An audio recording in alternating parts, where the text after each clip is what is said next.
Hi, good morning and welcome to Talking Balls, your Monday morning roundup of the High Picks football results. Hi, I'm Louise Bellicoso and he's Jason Chadwick.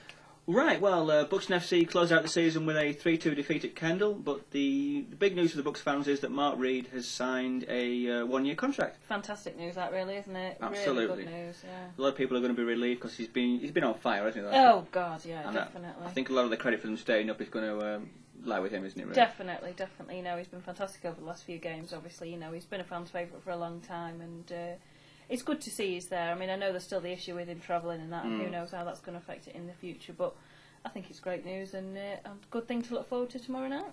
Absolutely. Right, now you're going to fill us in on the league places, Yep. Eastwood Town were crowned champions of the league on Saturday after beating Ossett, while the runners-up Ilkeston Town lost at Whitby Town. But Whitby Town are now safe from relegation unless Camel Laird are successful in appealing the decision to relegate them because of the ground issues. It's a great win for Whitby, isn't it? It is, yeah, fantastic. Bit of a shocker, really, that one. But Ilkeston still came second, so I'm sure they're not too bothered about that. So in the playoffs, there's now Bradford Park Avenue, Kendal Town, Nantwich Town and Guiseley. So they're all battling out for that other promotion spot.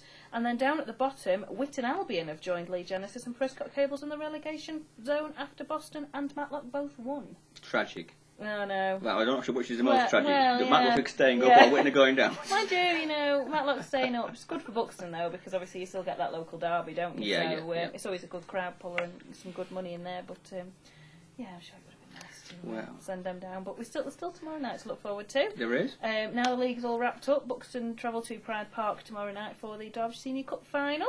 So there were good crowds expected there. All the transport from the club sold out, so there should be quite a few there.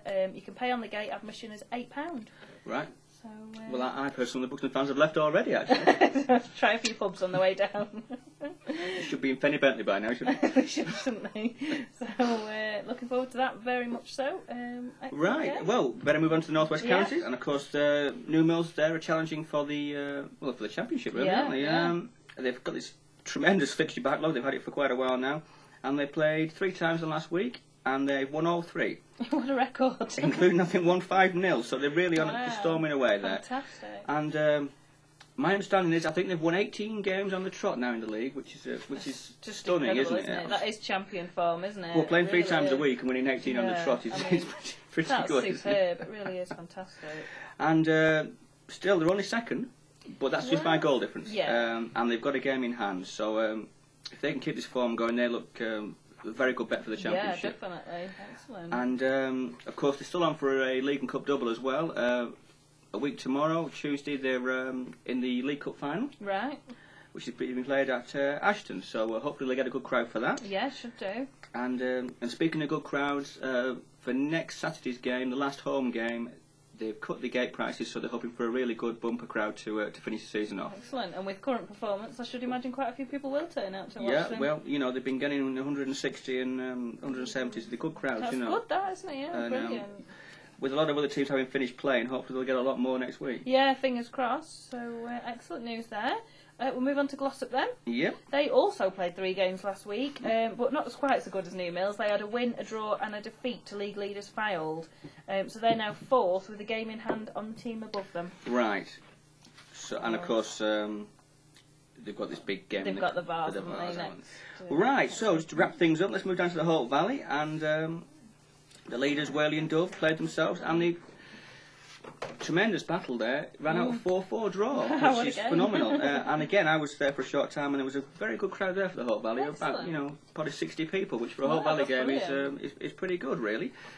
And but actually, with them both drawing, third place Brampton leapfrogged them both to go top, and they won 10-0. Oh my God! So they're on a bit of a run as well.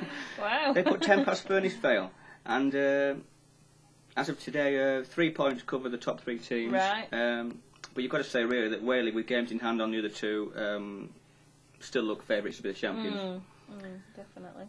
And I believe Whaley and Brampton are also meeting in the Door Shield final at the Silverlands on the 1st of May. Yeah, so there's a lot of action still to be had at the top of the Hope Valley. Yeah, there is, yeah. It's not quite over yet, although Buxton's is. So, yeah, that wraps it up for this week. I think it does, okay. See you next time. See you next week.